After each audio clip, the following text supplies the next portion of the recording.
sini kami mahasiswa dari Fakultas Ekonomi jurusan Manajemen.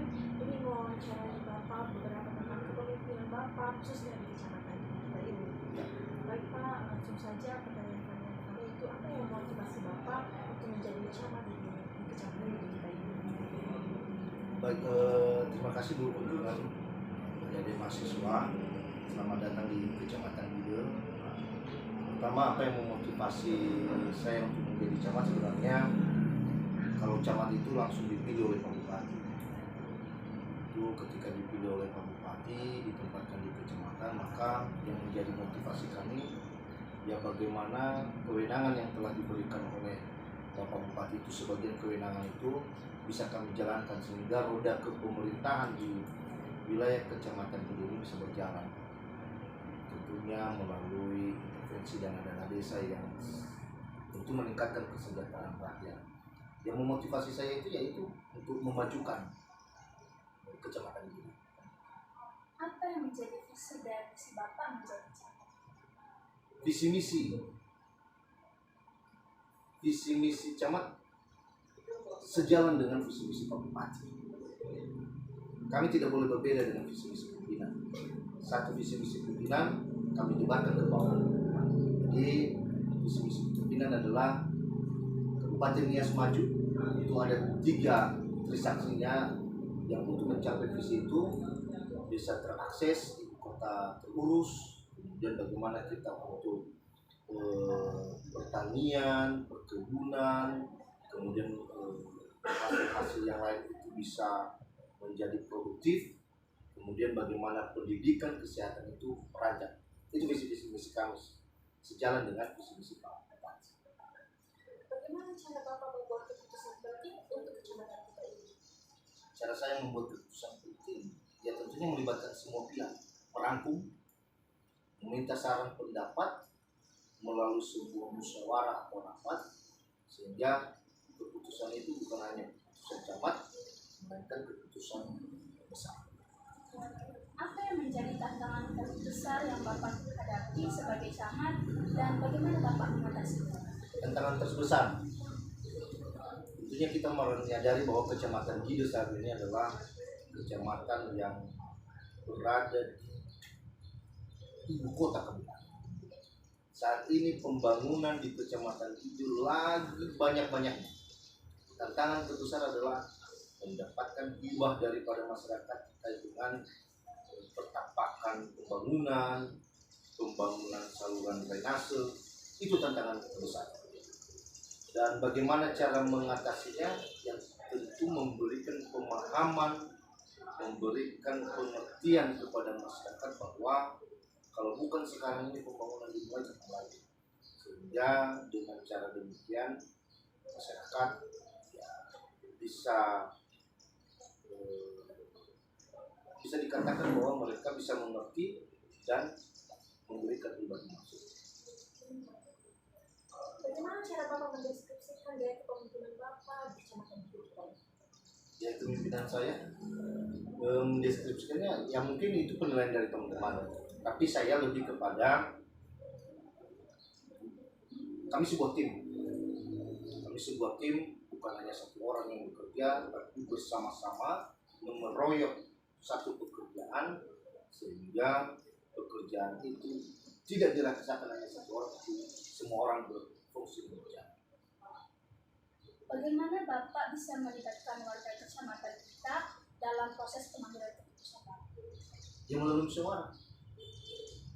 Setiap pengambilan keputusan di desa, setiap proses membuat sebuah rancangan APBD, laporan pertanggungjawaban, itu wajib kita harus melibatkan masyarakat, tokoh, lembaga, sehingga di dalam musyawarah itu kita libatkan semua. Di sini Pak, apa cara Bapak dalam menjaga komunikasi yang efektif dengan warga khususnya di kecamatan kita? Ya, dengan melaksanakan kunjungan ke lapangan, kunjungan ke desa, kunjungan ke warga. Kalau ada undangan pesta pernikahan, ada undangan gereja, undang kecamatan, ya saya datang. Dan mungkin komunikasi itu melalui nanti mungkin diminta sambutan, mungkin mungkin dari situ saya membangun komunikasi dengan mereka, menyampaikan program daripada kecamatan dan kabupaten. Apa saja program pembangunan yang telah Bapak inisiasi di kecamatan kita? Program pembangunan yang sudah diinisiasi banyak sih program pembangunan. Ada program pembangunan dari APBD kabupaten. Tentunya kita divisi misi pertama itu Pak Bupati, Desa Akses, Ibu Terus. Itu kita inisiasi sehingga semua desa-desa yang ada di Kabupaten Nias ini, khususnya di Kecamatan Bido, bisa terakses solar. Yang paling penting yang kami inisiasi adalah intervensi dana desa untuk membangun MCK. Kenapa MCK?